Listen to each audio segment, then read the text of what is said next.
கொள்ளவில்லை. ஆயுதங்கள் மோதிக்கொண்டதால் எரிந்த அந்த தீப்பொறி அதர்மத்தை அழித்து சாம்பலாக்கிவிட்டது. என் மகன் பிரகலாதனை காப்பாற்றிவிட்டது. சகோதரரே, என்னை காப்பாற்றுங்கள். சகோதரரே, நான் எரிந்து கொண்டிருக்கிறேன். என்னை மன்னியுங்கள் நாராயணரே.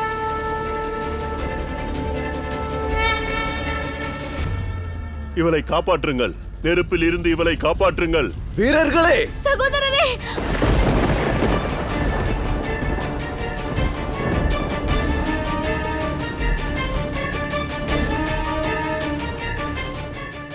காப்பாற்றுங்கள் சகோதரரே. உங்களுக்கு கேட்கவில்லையா? இந்த நெருப்பை அணைத்து என் தங்கையை காப்பாற்றுங்கள்.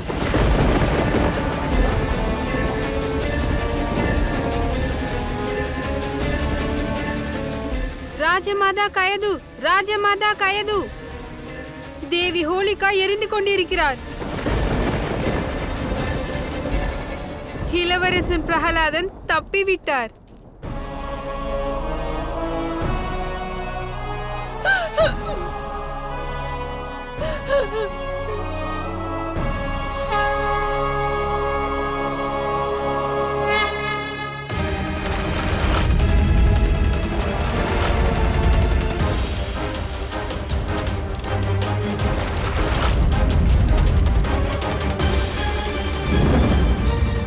சகோதரரே, என்னை காப்பாற்றுங்கள். ஹிரண்யகசிபு, இனி இந்த நெருப்பை நீராலும் பலத்தாலும் அணைக்க முடியாது. மறந்து விட்டாயா? இது உனது தங்கை என்னிடம் கேட்டு பெற்ற வரம். இனி அவள் இந்த நெருப்பில் எரிந்து சாம்பலாகும் வரை இந்த நெருப்பு அணையாது.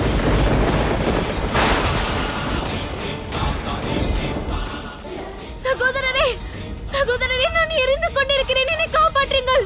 எவ்வாறாவது என்னை காப்பாற்றுங்கள்.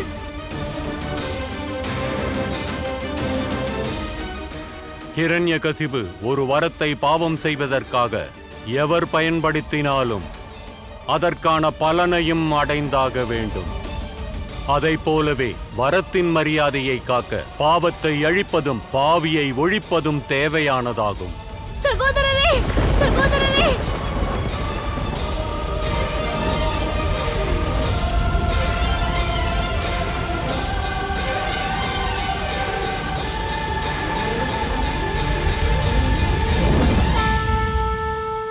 நமோ நாராயணா, நமோ நாராயணா. உனது தங்கை ஹோலிகாவிற்கும் அதுவே நடந்தது. பார், அதர்மம் என்னும் நெருப்பில் எரிந்து சாம்பலாகிவிட்டார்.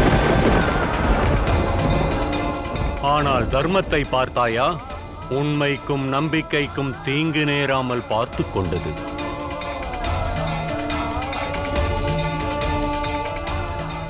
ஹிரண்யகசிபு, ஹோலிகா எரிந்த இந்த நிகழ்வு பல காலங்களுக்கும் நினைவில் கொள்ளப்படும். ஒவ்வொரு ஆண்டும் அதர்மத்தை தர்மம் வென்றதை நினைவில் கொள்வார்கள். அதன் மூலம் இந்த பிரபஞ்சத்தில் அனைவரும் எத்தகைய வரமானாலும் பிரம்மதேவனை அளித்திருந்தாலும் அதன் நோக்கம் பாவமாக இருந்தால் அழிவு நிச்சயம் என அறிய வேண்டும். ஹிரண்யகசிபு, ஹோலிகாவின் முடிவை பார். நீ தர்மத்தின் வழியில் திரும்பிவிடு. மாறாக இதே வேகத்தில் பாவங்களை நீ செய்தால் மிக விரைவிலேயே உன் பாவங்கள் எல்லையை மீறிவிடும். பிறகு நீயும் அழிந்து போவாய்.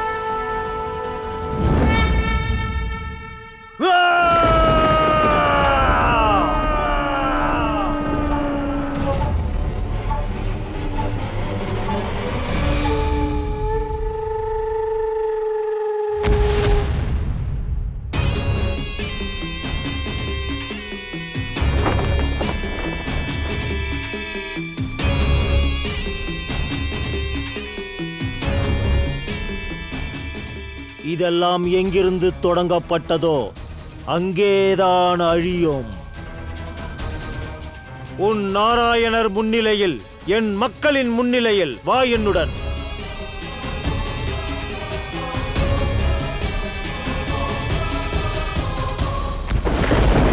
நன்றாக கேள்.